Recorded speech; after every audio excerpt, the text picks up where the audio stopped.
cuma karena setetes minyak pelet curian. Kepala gue nyaris pecah. Tiap dengar azan, tiap tidur gue ditindih makhluk bertangan 6. Dan sahabat gue dibayar dengan nyawanya sendiri. Ini bukan cerita cinta. Ini kisah tentang pantangan yang dilanggar dan harga yang harus dibayar. Setetes minyak pelet ini membuat sahabatku mati terbakar. Nama gue Bagas. Waktu kejadian ini, gue masih kelas 2 SMP, umur 14 tahun. Di sekolah, gue bukan anak pintar. Nilai gue biasa aja, bahkan lebih sering nyentuh angka merah daripada biru. Remedial udah kayak makanan sehari-hari. Guru-guru juga jarang berharap banyak sama gue. Tapi kalau soal gambar, itu satu-satunya hal yang bikin gue ngerasa punya nilai. Guru seni pernah bilang, tangan gue beda, katanya. Garis yang gue buat hidup. Sayangnya, di sekolah, bakat kayak gitu gak bikin lo jadi siapa-siapa. Tetap aja gue anak pendiam yang duduk di bangku belakang. Jarang diajak ngobrol, jarang dianggap ada. Sahabat gue cuma satu, Dimas. Dimas itu kebalikan gue, supel, gampang akrab sama siapa aja. Mulutnya gak pernah kehabisan topik. Kemanapun dia pergi, selalu ada orang yang nyapa. Tapi di balik semua itu, Dimas punya satu masalah besar yang bikin dia jatuh berkali-kali. Cinta. Dia naksir berat sama Siska, siswi populer di sekolah. Cantik, pinter, aktif di OSIS, dan hampir semua cowok pernah atau masih berharap bisa dapetin perhatian dia. Dimas jatuh cinta bukan setengah-setengah. Dari cara dia nyebut nama Siska aja, gue tahu perasaan itu dalam banget. Gue sering lihat Dimas latihan ngomong di depan kaca kelas kosong. Kadang dia minta gue dengerin curhatnya, nanya, menurut gue kata-kata mana yang cocok buat nembak. Gue cuma bisa ngangguk dan bilang, santai aja mas, jadi diri lo sendiri. Padahal di dalam hati gue sendiri ragu. Dunia kami beda jauh sama dunia Siska. Sampai akhirnya, hari itu datang. Jam istirahat di depan kantin. Dimas berdiri gemetar, dikelilingi anak-anak yang lagi makan. Gue berdiri agak jauh, pura-pura beli minum. Tapi mata gue gak lepas dari dia. Dimas manggil Siska dengan suara lantang. Semua orang langsung nengok. Detik berikutnya terasa lama banget. Jawaban Siska pendek, dingin, dan kejam. Dia nolak, mentah-mentah, tanpa basa-basi. Lebih parah lagi, dia ketawa. Bukan ketawa kecil, tapi ketawa yang cukup keras, sampai beberapa orang ikut nyengir. Dimas berdiri kaku, mukanya merah, matanya berkaca-kaca. Gue pengen nyamperin, tapi kaki gue kayak nempel di lantai. Sejak hari itu, Dimas berubah. Dia jadi pendiam, lebih sering melamun, tatapannya kosong, kayak orang kurang tidur berhari-hari. Dia masih duduk bareng gue, tapi obrolan kami berkurang drastis. Kadang dia cuma bengong sambil ngeremas pulpen sampai patah. Gue pikir dia cuma butuh waktu buat nerima kenyataan. Tapi anehnya, cuman berselang 2 hari, semua berubah lagi. Siska tiba-tiba lengket sama Dimas. Awalnya gue kira cuma kebetulan, tapi makin hari makin jelas. Mereka duduk sebangku, pull on Baron. Siska nungguin Dimas di depan kelas sambil senyum-senyum. Chat mereka kelihatan gak berhenti. Bahkan gue pernah dengar sendiri Siska manggil Dimas sayang tanpa malu. Di depan orang-orang yang dulu ngetawain dia, gue yang ngeliat langsung cuma bisa bengong. Gak masuk ke akal. Terlalu cepat, terlalu berubah. Dan yang bikin gue makin gak tenang, mata Dimas gak kelihatan bahagia. Ada sesuatu di situ, kayak tekuk, kayak orang yang nyimpen rahasia besar. Sampai suatu malam, Dimas datang ke rumah gue. Udah hampir jam 11. Hujan gerimis. Nyokap gue udah tidur. Gue kaget waktu dengar ketukan pelan di pintu. Begitu gue buka, Dimas berdiri di situ. Mukanya pucat, matanya cekung, bajunya basah, dan ada bau tanah basah yang aneh. Bukan bau hujan, bau itu nempel kuat, bikin hidung gue perih. Tanpa banyak ngomong, dia masuk ke kamar gue dan duduk di lantai. Tangannya gemetar. "Guess, gue salah," katanya pelan, suaranya serak. Di kamar, Dimas ngeluarin botol kecil dari saku jaketnya. Botol kaca. Ukurannya nggak lebih besar dari ibu jari. Isinya cairan kuning kehitaman. Agak kental. Begitu tutupnya kebuka, bau amis langsung nyamber hidung gue. Bau yang bikin perut mual. Kayak darah dicampur tanah busuk. Minyak pelet, kata Dimas lirih. Ritual darah di kuburan. Dibantu paman gue refleks ketawa kaku. Otak gue nolak buat percaya. Gue pikir dia lagi bercanda atau stres berat. Tapi begitu gue lihat matanya, dada gue langsung dingin. Dimas bukan nangis biasa, tapi nangis yang kayak orang nyesel setengah mati. Dia bilang ritual itu dilakukan tengah malam di kuburan tua pinggir desa. Ada doa-doa yang gak boleh diulang, ada darah yang harus ditetesin, dan ada perjanjian yang gak bisa dilanggar. Dimas bilang minyak itu punya pantangan mutlak. Cuma orang yang melakukan ritualnya yang boleh pakai. Kalau orang lain nekat, akibatnya bukan sekadar gagal cinta, tapi nyawa. Kalimat itu nempel di kepala gue. Masalahnya, di saat yang sama, hati gue lagi kalut. Gue naksir Maya, anak baru di sekolah. Pendiam, manis, cara dia senyum selalu bikin dada gue sesak. Tapi Maya gak pernah ngelirik gue. Gue cuma bayangan di sudut kelas buat dia. Malam itu, Dimas ketiduran di kamar gue karena kecapekan. Botol kecil itu tergeletak di meja belajar gue, tepat di samping buku gambar gue yang penuh coretan wajah Maya. Mata gue terus ngelirik botol kecil itu. Dan disitulah kebodohan gue dimulai. Gue nggak ambil banyak, cuma setetes. Botol kecil itu gue buka pelan-pelan. Jantung gue berisik sendiri di dada. Cairannya kental, warnanya kuning kehitaman. Kayak minyak jelantah dicampur darah. Bau amisnya langsung naik ke hidung. Tangan gue gemetar waktu jari telunjuk gue nyentuh cairan itu. Gue olesin ke alis mata gue, tipis aja. Persis kayak yang Dimas ceritain. Nggak ada asap, nggak ada angin aneh, nggak ada suara. Tapi begitu cairan itu nyentuh kulit, tubuh gue refleks merinding. Dingin, bukan dingin biasa. Rasanya kayak es batu nempel langsung ke tulang tengkorak gue. Gue hapus, sisanya pakai tisu. Botol gue balikin ke tempat semula, dan pura-pura gak terjadi apa-apa. Malam itu gue tidur dengan perasaan campur aduk antara takut dan berharap. Di kepala gue cuma ada satu wajah, Maya. Besok paginya, gue ketemu Maya di sekolah. Dia tetap biasa aja, gak nyapa, enggak senyum, bahkan nggak nengok. Hati gue langsung jatuh ke perut. Ada rasa kecewa, tapi juga lega.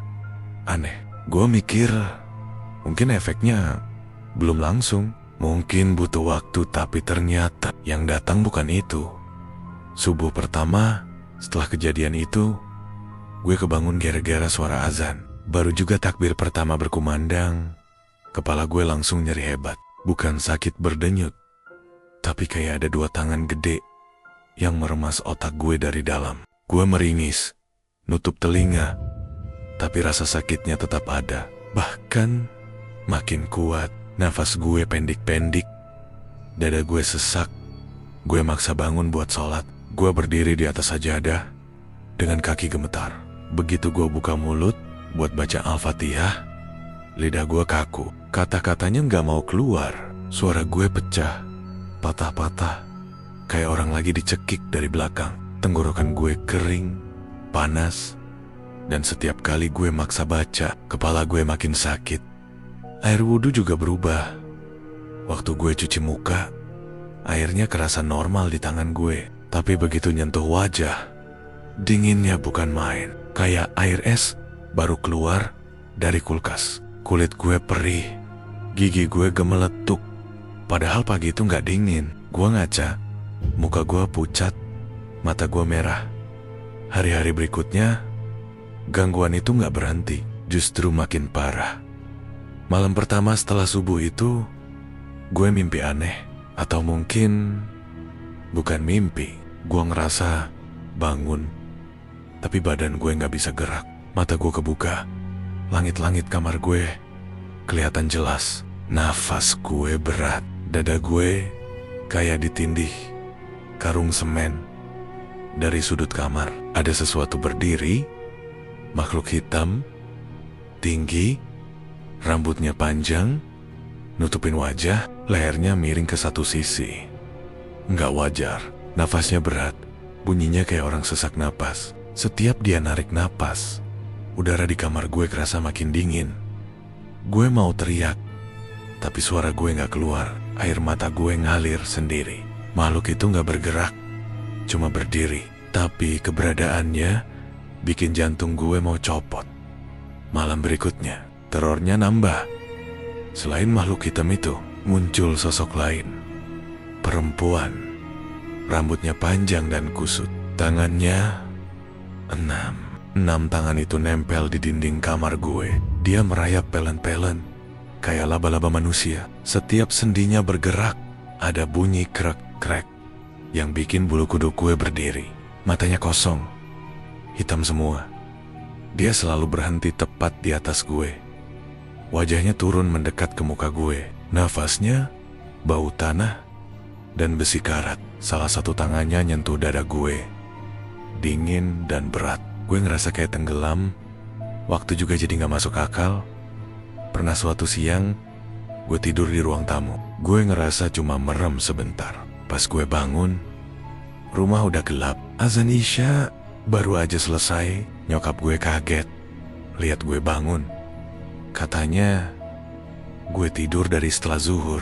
Gue sendiri ngerasa cuma 5 menit. Badan gue mulai berubah.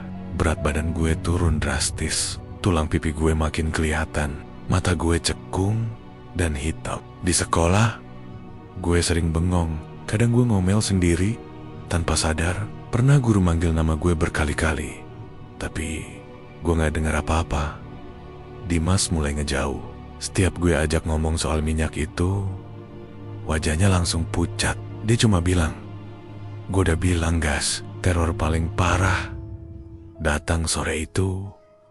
Gue lagi sendirian di rumah. Tiba-tiba kepala gue nyeri hebat, lebih parah dari sebelumnya. Dunia kayak muter. Gue jatuh ke lantai. Badan gue kaku. Tangan gue gak bisa digerakin. Mata gue kebuka lebar. Tapi mulut gue gak bisa bicara. Dari sudut mata, gue lihat bayangan hitam itu mendekat. Nafas beratnya kedengeran jelas di telinga gue. Nyokap gue pulang dan nemuin gue di lantai. Gue denger dia teriak manggil nama gue. Tapi gue gak bisa jawab. Air matanya jatuh ke pipi gue. Tubuh gue dingin dan kaku kayak batu. Malam itu, dengan suara gemetar, nyokap gue bilang satu hal ke bokap gue di telepon. Kita panggil Ustadz Mansur. Malam ini juga, Ustadz Mansur cuma lihat gue sebentar, sebelum bilang pelan, ini bukan gangguan biasa. Tatapan dia tajam, tapi tenang. Bukan tatapan orang kaget. Lebih ke orang yang sudah sering lihat kejadian kayak gini. Dia minta semua lampu dimatiin, kecuali satu. Ruangan jadi remang. Udara di rumah gue terasa berat, kayak susah ditarik napas. Begitu Ustadz Mansur mulai baca doa pembuka, dada gue langsung sesak. Kepala gue nyeri lagi, lebih dalam, lebih pekat. Dia jelasin ke ibu gue, dengan suara rendah tapi jelas, gue pakai pelet tanpa perjanjian. Jin yang harusnya terikat ke Dimas, sekarang kehilangan jalur. Dan makhluk itu gak mau kehilangan haknya. Tubuh gue jadi sasaran empuk karena gue pernah bersentuhan langsung sama minyak itu. Ibu gue nangis sambil pegang tangan gue yang dingin. Bokap gue berdiri kaku di sudut ruangan. Ustadz Mansur bilang satu hal yang bikin suasana makin mencekam. Proses pembersihannya bakal sakit dan gak semua orang kuat ngelewatin. Dan neraka itu dimulai. Rambut gue dicukur habis. Mesin cukur itu nyentuh kulit kepala gue. Dan rasanya perih, panas, kayak disayat pelan-pelan. Setiap helai rambut yang jatuh ke lantai bikin kepala gue makin berat. Pandangan gue mulai kabur. Dunia kayak goyang. Ustadz Mansur nyuruh gue duduk bersila. Dia ngasih segelas air doa. Warnanya keruh, baunya busuk, kayak bangkai kena air. Begitu gelas itu mendekat ke hidung gue, perut gue langsung mual. Tapi gue dipaksa minum. Begitu cairan itu masuk tenggorokan, panasnya luar biasa. Bukan panas minuman, tapi panas kayak api. Tenggorokan gue serasa terbakar dari dalam. Gue muntah. Seketika, tubuh gue kejang, kaki dan tangan gue menghantam lantai. Mulut gue teriak tanpa sadar. Di kepala gue, suara-suara itu muncul lagi. Kali ini, lebih jelas, lebih marah. Ini tubuh gue. Suara itu kayak teriak tepat di dalam tengkorak gue. Gue ngerasa ada sesuatu yang narik kesadaran gue ke bawah, ke tempat gelap yang nggak ada ujungnya. Nafas gue tersengal. Mata gue mendelik. Pandangan gue hitam putih. Ustadz Mansur gak berhenti baca doa. Suaranya makin keras, tegas. Setiap ayat yang keluar dari mulut dia rasanya kayak pukulan di kepala gue. Badan gue kejang lebih hebat. 4 orang nahan gue supaya gue gak nyakitin diri sendiri. Tiba-tiba dada gue sesak banget. Gue ngerasa kayak mau muntah sesuatu yang besar. Mulut gue terbuka dan dari tenggorokan gue keluar jeritan panjang. Bukan suara gue. Suaranya berat, parau, dan penuh kebencian. Sosok hitam itu muncul. Gue gak tahu apakah semua orang bisa lihat atau cuma gue. Tapi di depan mata gue, makhluk berambut panjang itu keluar dari tubuh gue. Tubuhnya tinggi, hitam pekat. Wajahnya gak jelas. Jeritannya melengking, bikin kaca jendela bergetar. Udara di ruangan jadi dingin banget. Ustadz Mansur nyuruh rambut gue yang sudah dicukur dibungkus kain. Bungkusan itu ditaruh di wadah besi. Doa terus dibaca, api dinyalain. Begitu api nyentuh kain itu, bau gosong langsung menyebar. Bukan bau rambut terbakar biasa. Bau itu amis, pahit, bikin dada sesak. Sosok hitam itu jerit lagi, lalu perlahan memudar kayak asap ketarik api. Setelah itu, tubuh gue lemas total. Gue pingsan. Waktu gue sadar, gue udah terbaring di kamar. Pagi hari, cahaya matahari masuk dari jendela. Kepala gue ringan. Gak ada suara aneh, gak ada bayangan hitam. Gue bisa bangun tanpa rasa sakit. Gue bisa wudhu tanpa air terasa dingin. Gue bisa salat tanpa lidah kaku. Gue selamat. Hari-hari berikutnya, kondisi gue membaik. Nafsu makan balik. Mata gue nggak cekung lagi. Tidur, gue nyenyak. Teror berhenti. Seolah nggak pernah ada. Gue mulai mikir semuanya udah selesai. Tapi ketenangan itu cuma sebentar. Beberapa hari kemudian, rumah gue didatangi Tiara, adik Dimas. Wajah dia pucat, matanya bengkak. Begitu lihat gue, dia langsung nangis. Dengan suara patah-patah, dia bilang Dimas ditemukan meninggal di kamar rumahnya sendiri. Tubuhnya hangus terbakar. Bukan kebakaran rumah. Nggak ada korsleting. Nggak ada api dari manapun. Tapi tubuh Dimas gosong, hitam, kayak dibakar dari dalam. Bau gosongnya masih nempel di rumah itu sampai sekarang. Kata Tiara, bahkan kasurnya pun harus dibuang. Dunia gue runtuh. Ustadz Mansur cuma menghela napas panjang waktu dengar kabar itu. Dia bilang satu kalimat yang gak pernah bisa gue lupain sampai sekarang. Perjanjian gelap selalu minta bayaran. Kalau jalurnya rusak, nyawa yang diambil. Sekarang gue hidup normal. Gue gambar lagi. Gue ketawa lagi. Tapi tiap dengar azan malam, ada rasa dingin tipis di kepala gue, kayak bekas sentuhan sesuatu yang pernah tinggal di sana. Dan gue tahu, satu hal pasti, sesuatu yang bakal gue ingat seumur hidup gue. Cinta yang dipaksa selalu dibayar mahal. Dan cerita pun tamat.